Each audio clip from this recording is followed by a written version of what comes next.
Hi యూస్ welcome to SS TV. ఈరోజు కార్తీక్ దీపం ఎపిసోడ్లో ఏం జరిగిందో తెలుసుకుందాం.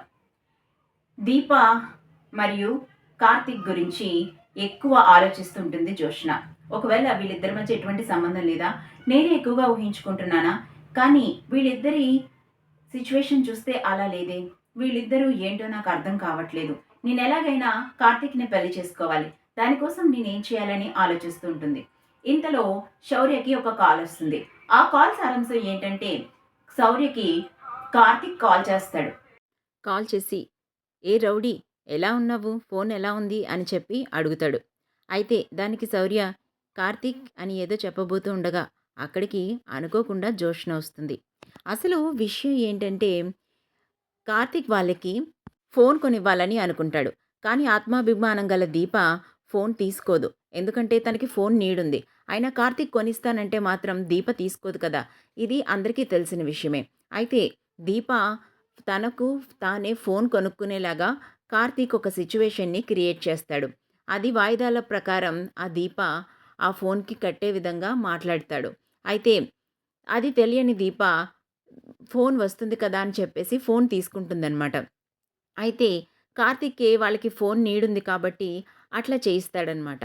ఈ విషయం అయితే శౌర్యకి తెలుసు. ఫోన్ రావడానికి గల కారణం కార్తీకే అని శౌర్యకి తెలుసు.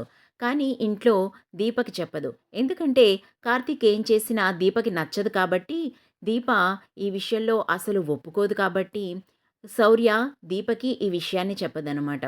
దీప కూడా తనే ఫోన్ కొనుక్కుంది కాబట్టి, ఎవరిని మీద ఆధారపడలేదు కాబట్టి తనెంతో హ్యాపీగా ఉంటుంది. అయితే ఆ ఫోన్ నెంబర్ కార్తీక్‌కి తెలుసు. ఎందుకంటే కార్తీకే ఫోన్ అరేంజ్ చేశాడు కాబట్టి. ఫోన్ చేసి శౌర్యతో మాట్లాడదామని చెప్పి అనుకుంటాడు. ఈలోపు కార్తీక్‌తో శౌర్య మాట్లాడుతూ ఉండగా జోష్న వచ్చి కొత్త ఫోనా అని చెప్పి ఫోన్ లాక్కొని చెవి దగ్గర పెట్టుకుంటుంది. ఆల్రెడీ జోష్నకి వీళ్ళిద్దరి మీద డౌట్ ఉంది కదా! ఇంతలో కార్తీక్, మీ అమ్మకి నేనే ఫోన్ కొనిచ్చానని చెప్పకు. ఎందుకంటే దీపక్ అసలే ఆత్మాభిమానం ఎక్కువ కదా! తనస్సలు ఒప్పుకోదు. ఈ విషయాన్ని నువ్వు దాచు. తనకి ఇప్పుడు ఏం కావాలన్నా కూడా నువ్వు నాకు చెప్పాలి శౌర్య. నేను మీ అమ్మని డైరెక్ట్‌గా అడగలేను. నేను అడిగినా సరే మీ మమ్మీ ఏమీ చెప్పదు. కాబట్టి నువ్వే చెప్పాలి అని చెప్పి అని అంటాడు. ఈ విషయం వినగానే జోష్న ఇంకా వెర్రెక్కిపోతుంది. అయితే వీళ్ళిద్దరి మధ్య ఏదో నడుస్తుందని నేను అనుకోవడంలో ఎటువంటి తప్పు లేదనమాట.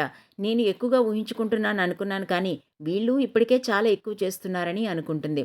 అయితే వెంటనే ఆ ఫోన్ని శౌర్యకి ఇచ్చేస్తుంది. శౌర్య తీసుకోగానే, ఏంటి రౌడీ ఏం మాట్లాడవు అని చెప్పి అంటాడు. అయితే కార్తీక్, నువ్వేం చెప్పావో చెప్పు. అసలు నన్ను ఈ జోష్న విననిస్తే కదా!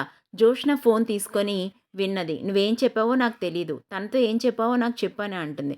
వెంటనే కార్తీక్ నివ్వెరపోతాడు.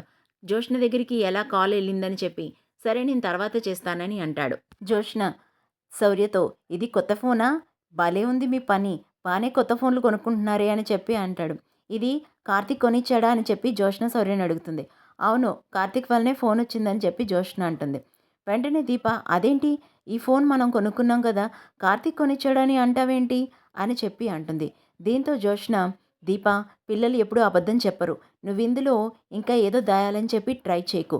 ఇప్పుడు దొరికిపోయావు కదా అని చెప్పి అంటుంది. దీంతో దీపకి చాలా కోపం వస్తుంది. ఏంటిది, మేము కొనుక్కున్నాం కదా జోష్న, నువ్వు ఇట్లా ఎందుకు అనుకుంటున్నావు అని చెప్పి అంటుంది. లేదులే దీప, పిల్లలు ఎప్పుడూ అబద్ధం చెప్పరు. ఇంకేదో చెప్పాలని ట్రై చేయకు, నాకు అంతా అర్థమైందని చెప్పి అక్కడి నుంచి వెళ్ళిపోతుంది. దీప, ఈ కార్తీక్ వల్ల ఎప్పుడు ఏదో ఒక ప్రాబ్లమే. ఎందుకు అందరూ ఇలా అర్థం చేసుకుంటున్నారు? ఇది మేము కొనుక్కున్న ఫోన్ కదా, తను కొనిచ్చాడంటుంది ఏంటి అని చెప్పి శౌర్యంకు కోపంగా చూస్తుంది. దీంతో ఎపిసోడ్ అయిపోతుంది. రేపటి ఎపిసోడ్లో ఫోన్ దీపకి ఎలా వచ్చిందనే విషయాన్ని తెలుసుకుందాం. దీంతో జోష్న ఎలా రియాక్ట్ అవుతుందో కూడా తెలుసుకుందాం. మరిన్ని ఇంట్రెస్టింగ్ అప్డేట్స్ కోసం చూస్తూనే ఉండండి SS TV. Like, share, subscribe.